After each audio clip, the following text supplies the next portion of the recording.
May feedback mechanism type na sistema na, halimbawa, ako po, nagreklamo, papunta ako sa bahagi, sabihin, nag-renew ako ng lisensya, sa halip na ako ng kasunod, nakita ko, umilalim na naman yung papel ko. Pwede diba? niyo i-text. O kaya naman inurasan ko, magdadalawang oras na ako dito, wala pa nag-assista sa akin. Pwede po i-text yung gano'n. Opo, at yun, kung sasabi niyo sa tax, diretso yan sa, sa BIR, commissioner mismo. LTO, di ba? LTO, Assistant Secretary, diretso sa kanya. And then, nakamonitor ang aming regional and field offices. At kami sa Public Assistance Center. Hindi ba pwede nilang hindi pansinin yun? Kaya i-ignore lang nila. Meron daw report kayo sa Civil Service Commission. Ano po naman ang assurance sa atin na umaakto sila, Ma'am Lisa? Nakabantay po kami. Ayun, So, kasi nga, meron yung database, may software na binabantayan namin yan, nakikita namin. Hanggat hindi nagsasara, hindi namin tinitigilan. So, sinusulatan ulit namin ng head of agency. Ito lahat ang nasagot, ito yung hindi nasagot, pakisagot nyo. Tapos, dun sa batas, sa Anti-Red Tape Act of 2007, pwedeng kasuhan ng Civil Service Commission yung ahensya, yung supervisors na hindi umakto. Pero paano po naman ganitong sitwasyon? Ma'am, nagreklamo ho ako ng Lunes Ano na ho ba naging sitwasyon? Pwede ko bang i-follow up sa isang complainant? Pwede i-follow up. Dapat siguro, no? Sa batas kasi, for simple transactions, may 5-day window. For complex transactions, may 10-day window. Ayun. Hindi alam ng marami yan, ma'am, ha? O kaya naman, baka naman binabaliwala ng iba. Sino pong iba? Sabihin na, ako, yung mga pangkariwang mamamayan na nagreklamo siya, hindi na niya inalam kung may resulta ba o wala yung kanyang reklamo. Kasi kami mismo ang babalik sa kanila. Ayun, yung loop continues yun. Then we also, kaya kami maraming natatanggap na commendations. Ibig sabihin, commendation doon sa magandang ginawa ng ahensya at yung sa magandang ginawa ng contact center facility ng CSC. I'll give you a specific example, Jen. Yung NSO, no? Napakagandang kwento nito. Yung NSO Caloocan, may ni-report. Sabi, may mga nag-overprice nung, kunyari, 100 to sigil sa 120. Example lang yung ama. Tapos, nagpadala ang head ng NSO ng nag-stage ng entrapment. Tapos, nakita nila, totoo, kinlose down nila yung NSO Caloocan. Pagkatapos, pinalitan nila yung tao, binago yung sistema, open na ulit ngayon. Ayun. With close monitoring. Resulta po yan ng isang text lang.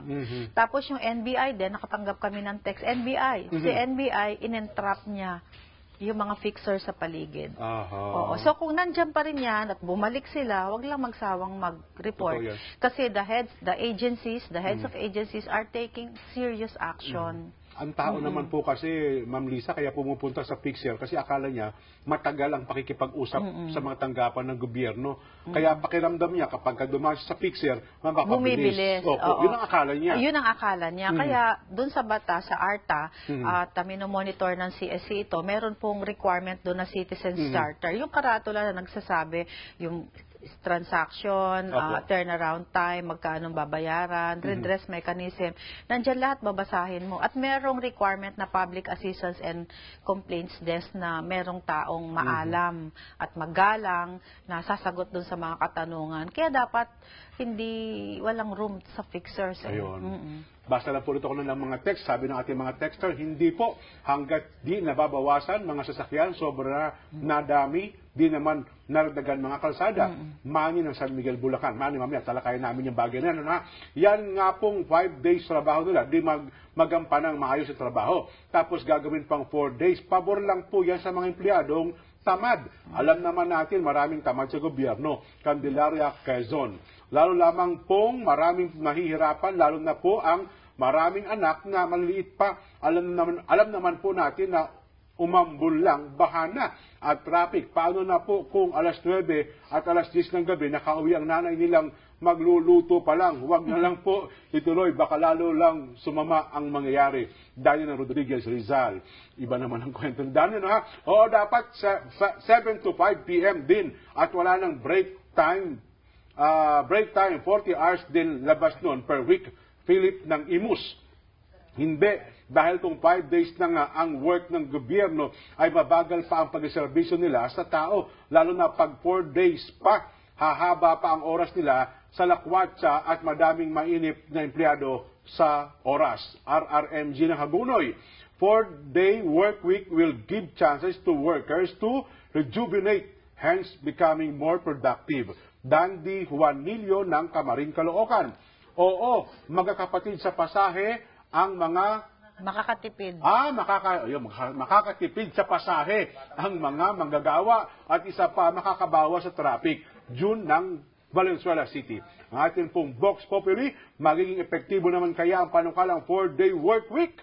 Oo o hindi? Magbabalik pa po ang saganang mamamayan.